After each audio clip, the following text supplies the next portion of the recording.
Ganito ang mano-manong pagbuhat. Inaatangan ng isa para may puwersang maisunog.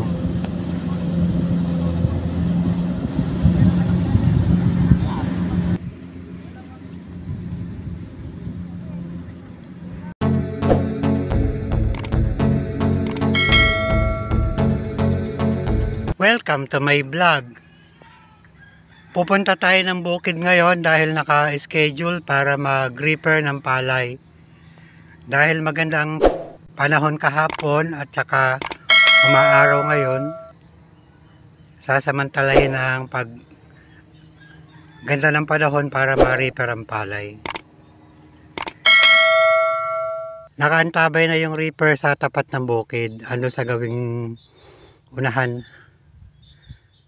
Dito tayo sa tanim na sitaw na turo, yung naladaanan sa may papuntang bukid, nakatanim sa may irigasyon. Andito na tayo sa bukid, maghihintay na yung reaper na mag-aani sa tanim na palay. Medyo mahamog pa kasi, kaya patatanggalin muna yung hamog ng palay, tapos diretso reaper na. Pinatay na nila yung tubig ng irigasyon. Gawa ng nakarang linggo kasi sunod-sunod ang ulan. At saka hindi naman na kailangan ng tubig ng mga magsasaka sa ngayon. Dahil halos panin na ang mga palay. Yung tubig ang daming kiti-kiti.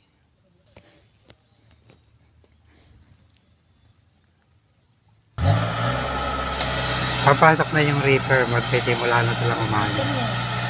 Magsisimula na silang mag-ani ng palay.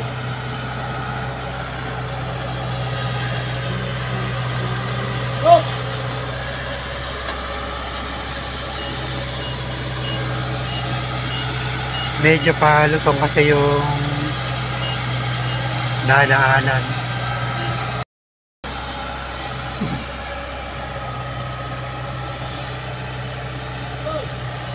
Papasok na yung reaper sa palay, pinitak ng palay. Nakasubsob na.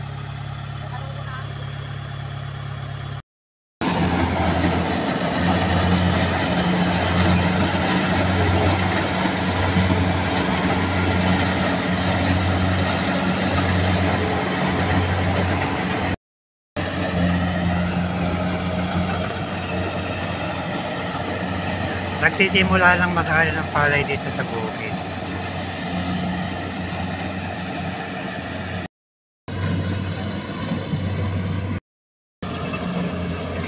Ikalawang ikot na ito ng reaper. Nagsimula dito sa dulo, paikot na sa puno.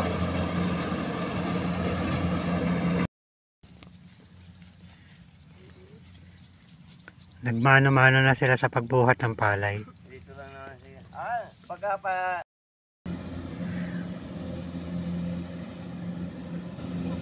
Ganito ang mano-manong pagbuhat.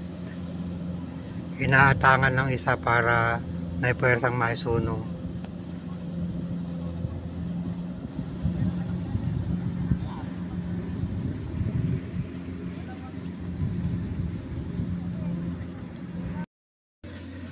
Sariwa pa yung palay sa gawin nato.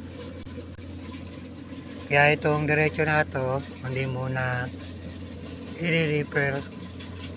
Itong side muna na ito ang i-reaper. Dahil tuyo na ang palay dito, naabutan na ng sunod-sunod na ulan ng nakarang araw.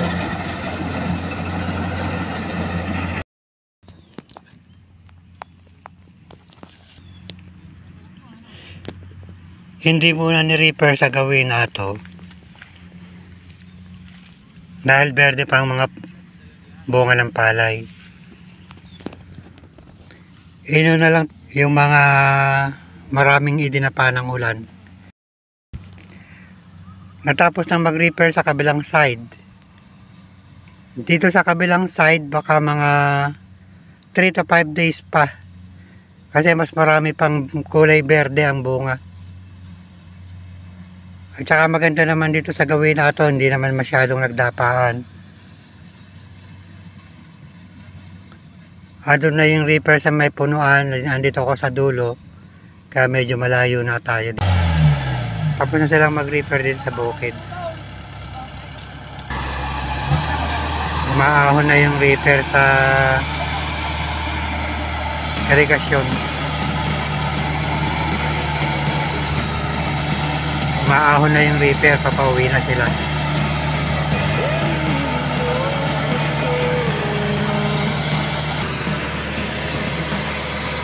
Ayun yung kanilang panghakot ng palay.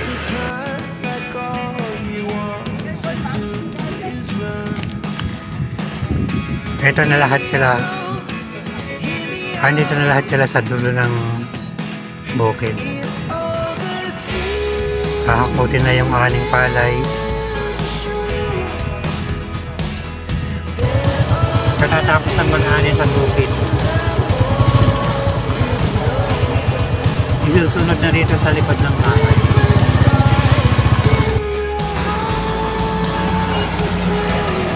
Andito na kami sa likod ng bahay.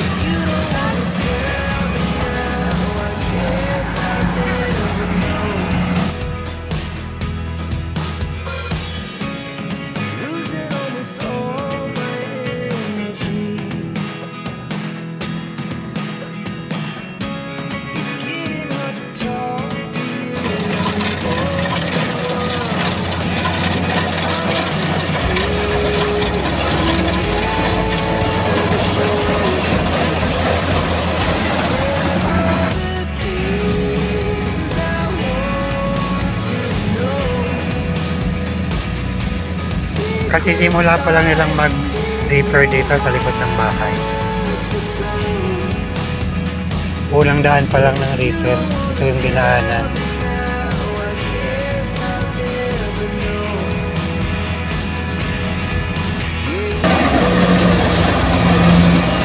Yung pinakakinikan ng palay. Yun yung tumatapon sa likod ng reaper.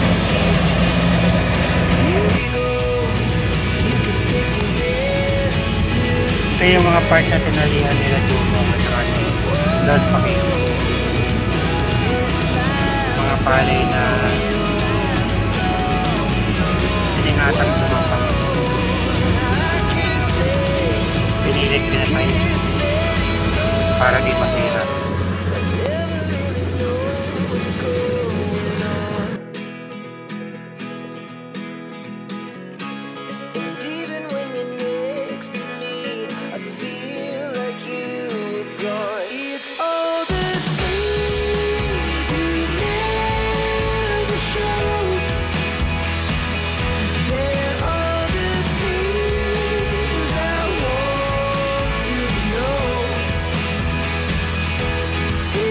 Ito na si Jumong at saka si Don Paquito.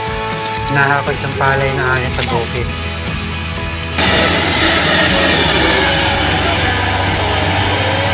Tapos na silang mag-reaper.